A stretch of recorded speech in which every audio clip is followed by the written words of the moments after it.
Our first reading is from the Gospel of Matthew, a portion of chapter 13.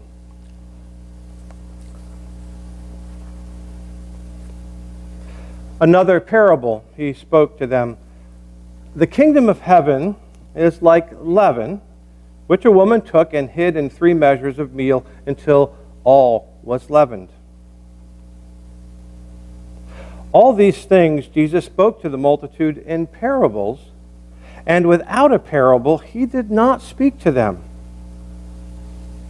that it might be fulfilled which was spoken by the prophet, saying, I will open my mouth in parables, I will utter things kept secret from the foundation of the world. And then Jesus sent the multitude away, and he went into the house, and his disciples came to him, saying, Explain to us the parable of the tares in the field. The Lord had talked about the tares in the field earlier. He said to them, He who sows the good seed is the Son of Man. And then he goes on to explain that earlier parable. Amen. We're going to focus on the parable of the leaven, but also just the fact that the Lord always spoke in parables. So, leaven. What is leaven? Leaven is most easily understood to be yeast. I have a jar of yeast. I'm going to sprinkle a little bit into this glass of water here. And I've done this before. Perhaps you've seen me do it. The water and the leaven will work together. We'll see what happens. But as that takes place, I'll hold up this bowl of 2 different kinds of bread. This is the kind of bread that we're pretty used to. This is the end piece of a loaf of bread. Bought it yesterday at the market. Smells really great. Had some of it for breakfast. Good bread. And as you can see, it's squishy. That is, it's not like a cracker. It's not like the second kind of bread, which is made without leaven, without yeast. And this is pita bread, very similar to lots of different kinds of bread that you can get that doesn't rise or have any thickness to it the same way as the bread we use to make sandwiches out of. It's pretty flat.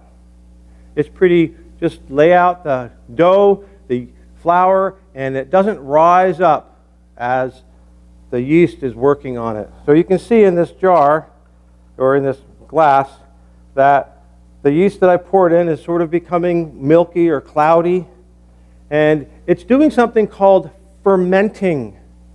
There's a fermentation process. How do you explain that?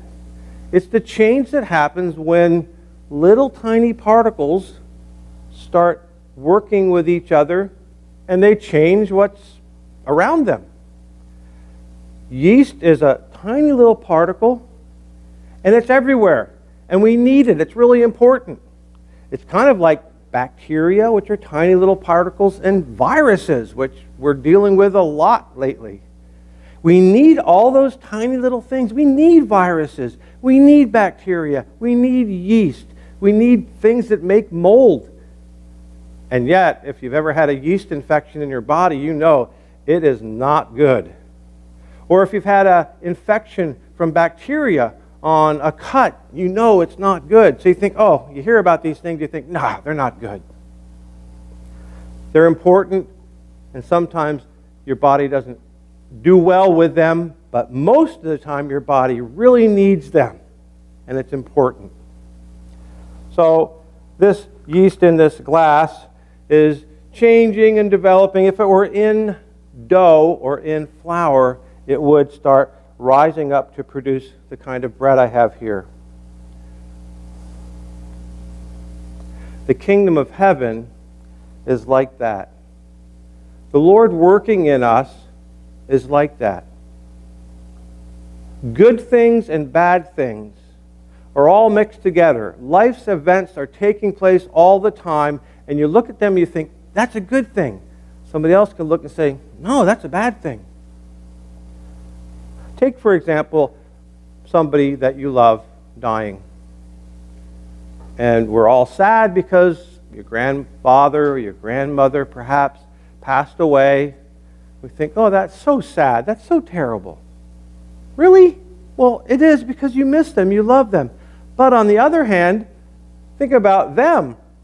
If they've been suffering for a long time in old age and they couldn't really move around or do much and they were in pain, then actually when they die, they wake up in the spiritual world and they're free of that pain. So from one perspective, it's very sad because we're going to miss people that we love. On the other hand, from their perspective, when they wake up in the other world, it's wonderful. They get to see the people that they love, that they've missed for so long. The kingdom of heaven is filled with these ideas that can be conflicting for us. It's like leaven. It's like what changes bread from being just dough to something really edible and enjoyable.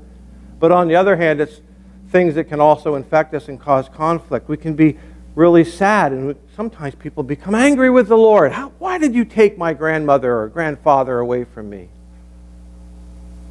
We always have to work through things that are conflicting, hard things that we can fight within our minds and hearts about how do we feel, how are we going to work this out. Life is like that.